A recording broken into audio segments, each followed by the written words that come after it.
నమస్తే అండి. నా పేరు డాక్టర్ దీప్తి. నేను పీడియాట్రిషియన్ ఫ్రమ్ సంఖ్య హాస్పిటల్స్. ఈరోజు మనం న్యూ బోర్న్ బేబీస్‌లో పేరెంట్స్‌కి కామన్‌గా వచ్చే డౌట్స్ గురించి తెలుసుకుందాము. సో, ఫస్ట్ బోర్న్ బేబీస్‌లో పేరెంట్స్‌కి చాలా డౌట్స్ ఉంటాయి. అందులో ఫస్ట్ ఏంటంటే ర్యాషెస్. సో, న్యూ బోర్న్స్‌లోని సెకండ్ డే, థర్డ్ డే నుంచి స్మాల్ ర్యాషెస్ వస్తాయన్నమాట. చిన్న పింపుల్స్ లాగా కానీ, లేదు అంటే బాడీ అంతా రెడ్‌గా దద్దుర్లాగా రావడం కానీ, ఇవి చూసి చాలా కంగారు పడతారు. సో, ఇది చాలా కామన్. సో, అది ఒక 3-4 డేస్‌లో తగ్గిపోతుంది. సో, దానికోసం స్పెషల్‌గా ఏం చేయాల్సిన అవసరం లేదనమాట.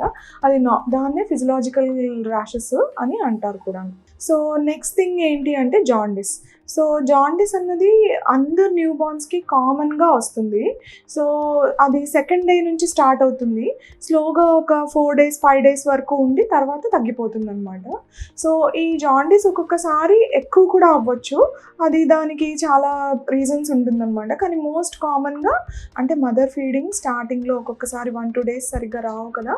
అప్పుడు బేబీ డీహైడ్రేట్ అవ్వచ్చనమాట. సో, అప్పుడు జాండిస్ ఎక్కువ అయ్యే అవకాశం ఉంది. సో, ఇలా ఎక్కువ అయినప్పుడు ఫోటోథెరపీ పెట్టాల్సి ఉంటుందన్నమాట ట్రీట్మెంట్ అది జాండిస్కి. సో, ఒక్కొక్కసారి పేరెంట్స్కి డౌట్ ఏమొస్తుందంటే ఇలా జాండిస్ ఉన్న బేబీస్ని ఎండకు పెట్టొచ్చా, అంటే సన్లైట్కి చూపించొచ్చా అని డౌట్ వస్తుంది. సో, ఇలా మాత్రము చేయకూడదు అనమాట. ఓన్లీ ఫిల్టర్డ్ సన్లైట్, కేవలం ఫిల్టర్డ్ సన్లైట్ మాత్రమే జాండిస్ని తగ్గించగలదు. సో, మన దగ్గర ఆ ఫిల్టర్స్ ఉండవు కాబట్టి మనం న్యూబార్న్ బేబీని కనుక ఎండకి ఎక్స్పోజ్ చేసామంటే వాళ్ళ స్కిన్ డ్యామేజ్ అయ్యే అవకాశం ఉంటుంది. సో, ఓన్లీ మెడికల్గా మన ఫోటోథెరపీ పెట్టి మాత్రమే జాండిస్ని తగ్గించగలం. నెక్స్ట్ ఏంటంటే బాతింగ్. సో, న్యూ బోర్న్ బేబీస్ని బాత్ చేయొచ్చా, పుట్టిన వెంటనే చేయొచ్చా లేదా అని డౌట్స్ వస్తాయి. So, we can bath the baby, కానీ హోల్ బాతింగ్ ప్రాసెస్ అన్నది లెస్ దాన్ 5 మినిట్స్లో అయిపోవాలన్నమాట. సో, ఎందుకంటే బేబీస్కి అప్పుడే టెంపరేచర్ రెగ్యులేట్ చేసుకునే శక్తి ఉండదు. సో, వాళ్ళని కనుక మనం ఎక్కువసేపు ఎక్స్పోజ్ చేసాము అంటే మాత్రం వాళ్ళకి హీట్ లాస్ అయ్యే అవకాశం ఉంటుంది, హైపోథెర్మియాలోకి వెళ్ళే అవకాశం ఉంటుంది. సో, అందుకనే హోల్ బాతింగ్ ప్రాసెస్ అన్నది 5 మినిట్స్లో ఫినిష్ చేసేసుకోవాలన్నమాట. రూమ్ టెంపరేచర్ కంటే కొంచెం ఎక్కువ లూక్వార్మ్ వాటర్ మనం యూజ్ చేయొచ్చు బాతింగ్కి. సో, నెక్స్ట్ అన్నది ఫీడింగ్. సో, బేబీకి ఫీడింగ్ సఫిషియెంట్గా ఉందా లేదా, మదర్ ఇచ్చే ఫీడ్ సఫిషియెంట్గా ఉందా లేదా అని డౌట్స్ వస్తాయి. సో, ఇది సఫిషియెంట్గా ఉందా లేదా అని తెలుసుకోవాలి అంటే ఫస్ట్ బేబీకి consistent weight gain. So, everyday newborn baby first పుట్టిన తర్వాత ఒక 7 డేస్ వరకు వెయిట్ లాస్ అవుతారు.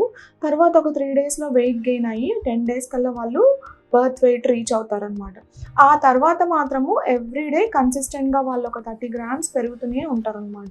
So, at the end of 1 month వాళ్ళు అరౌండ్ 900 గ్రామ్స్ పెరుగుతారు. సో, ఈ బ్రెస్ట్ ఫీడింగ్ సఫిషియెంట్గా ఉందంటే ఈ వెయిట్ గెయిన్ అనేది కన్సిస్టెంట్గా ఎవ్రీడే అవుతుంటుంది. ఒకవేళ సఫిషియెంట్గా లేదు అంటే వాళ్ళు వెయిట్ లాస్ అవుతారు. ఇంకోటి ఏంటంటే యూరిన్ మోషన్. యూరిన్ అన్నది అట్లీస్ట్ 6-8 టైమ్స్ వాళ్ళు ఎవ్రీడే వెళ్తారనమాట.